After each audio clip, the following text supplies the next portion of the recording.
একটা হিন্দু আমার কাছে কালিমা পড়া মুসলমান হয়েছে, আর একটা মহিলা কালিমা পড়ে মুসলমান হলো। তারা জিজ্ঞাসা করা হলো, মেয়েটাকে জিজ্ঞাসা করা হলো, বোন তুমি বড় সুন্দরী, তোমার চেহারাটা বড় সুন্দর, নিশ্চয়ই তোমার ধর্মের মধ্যে তোমার মূল্য আছে, নিশ্চয়ই তোমার ধর্মের মানুষগুলো তোমাকে দিয়ে মূর্তির সামনে প্রসাদ দেয়, কিন্তু তুমি কেন কালিমা পড়ে মুসলমান হয়েছো? হাজার হাজার মানুষ সাক্ষী আছে।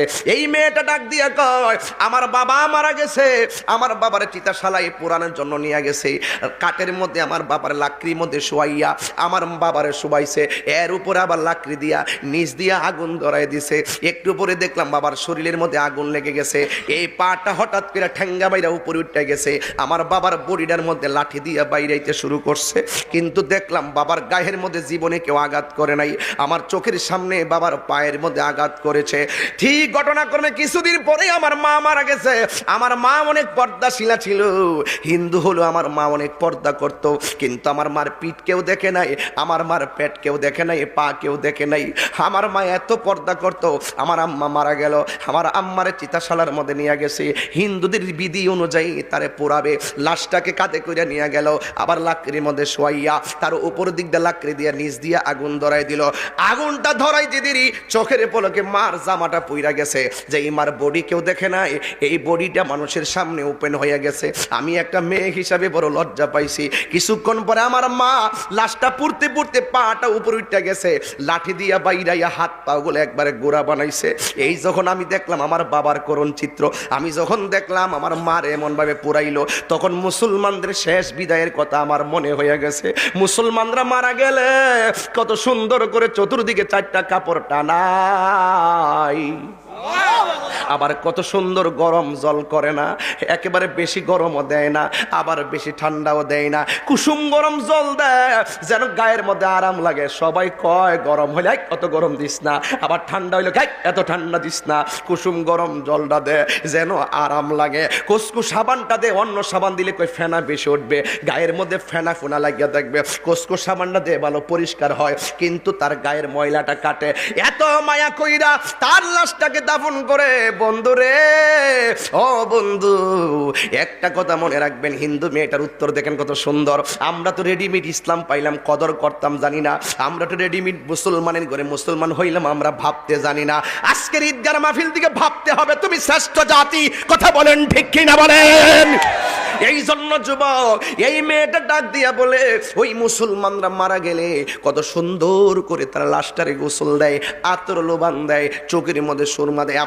আবার আছে একটা কিন্তু আছে, আমিও কিন্তু অনেক সময় লাশ যখন গোসল করাইতে যাই, ওই পেটের মধ্যে এইভাবে চাপ দেয়, চাপ দেওয়ার পরে নিচ দিয়া যে ময়লা বের হয়, টিস্যু দিয়া ময়লাগুলো মুসলমানরা পরিষ্কার করে দেয়। হিন্দু মেয়ে কয় পায়খানারা সবাই ঘৃণা করে, কেউ সামনে যায় না, কিন্তু মুসলমান মারা গেলে বডির মধ্যে চাপ দিয়া ফেট থেকে ময়লা বাইর করে, পায়খানা বাইর করে নিজে টিস্যু দিয়ে মুচ্ছা দেয়, গামছা দিয়ে মুচ্ছা দেয়, কোনো ঘৃণা করে না।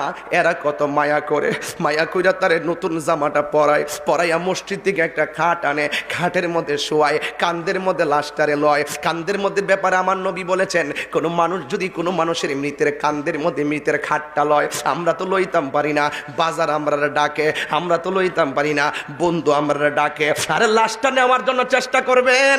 আমার নবী কই, কোনো মানুষ যদি মৃতের লাশের খাটটারে কান্ধের মধ্যে বহন করে, 40টা কদম যখন দেয়, একটা কদম দিলে একটা কবিরা গুনাহ মাফ হয়ে যায়, 2টা কদম দিলে 2টা কবিরা গুনাহ,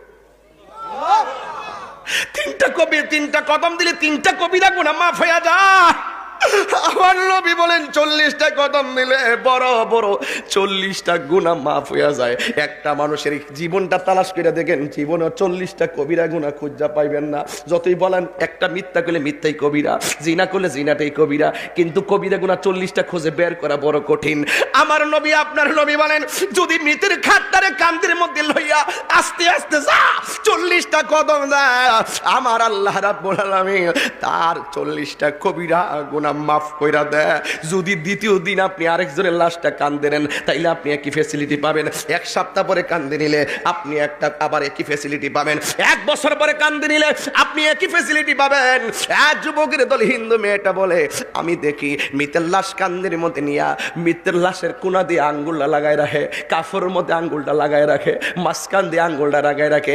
কত মায়া কইরা হাঁটি হাঁটি পা পা কইরা তারে লয়া যায় গোসল কানার ভিতরে নাকে দিয়া তুলা ঢুকায়। জিজ্ঞাসা করা হয় কেন তুলা ঢুকাইলা? কয় বলতেছে নাকে দিয়া যেন পানি না ঢুকে। কানের মধ্যে তুলা ঢুকায়। কয় কেন পানির কানের মধ্যে তুলা ঢুকাইলা? কয় কান দিয়া যেন পানি না ঢুকে।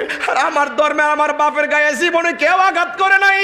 বাবার মৃত্যুর পরে বাবারে বাইরানো শুরু করছে, অথচ মুসলমানরা নাকের তুলা লাগায় যেন পানি না ঢুকে, কানের মধ্যে তুলা লাগায়। কত মায়া, কত মায়া কইরা তারে গুরুস্থানে লইয়া যায়। আবার গুরুস্থানের মধ্যে নিয়া মাটির মধ্যে লাভ মেনা ফালাইয়া দেয় না। 2-3 জন কবরের মধ্যে নাই মা তারে লাশটারে আস্তে কইরা কবরে নামায় একবারে কবরের মধ্যে শুয়াইয়া দে। হো বন্ধুরি, হো চাপুর চিনার খেওয়ার বাবা, হো খাওয়ার পাকপাড়ার বাবা, ও চান্দির বাবা, কি দিয়ে ওয়াজ করতাম, কি বুঝাইতাম, আমার বড় কষ্ট লাগে। আমরা কত শ্রেষ্ঠ জাতি হইলাম।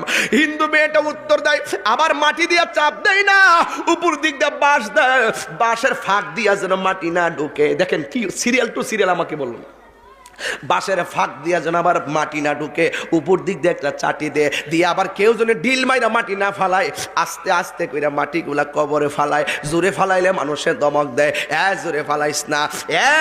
যুবক, আমি যখন মুসলমানদের চিত্রটা দেখলাম আমি বুঝতে পেরেছি এই পৃথিবীর মধ্যে একমাত্র ইসলাম ধর্মটাই হলো মানবতার ধর্ম। কথা বলেন ঠিক কিনা?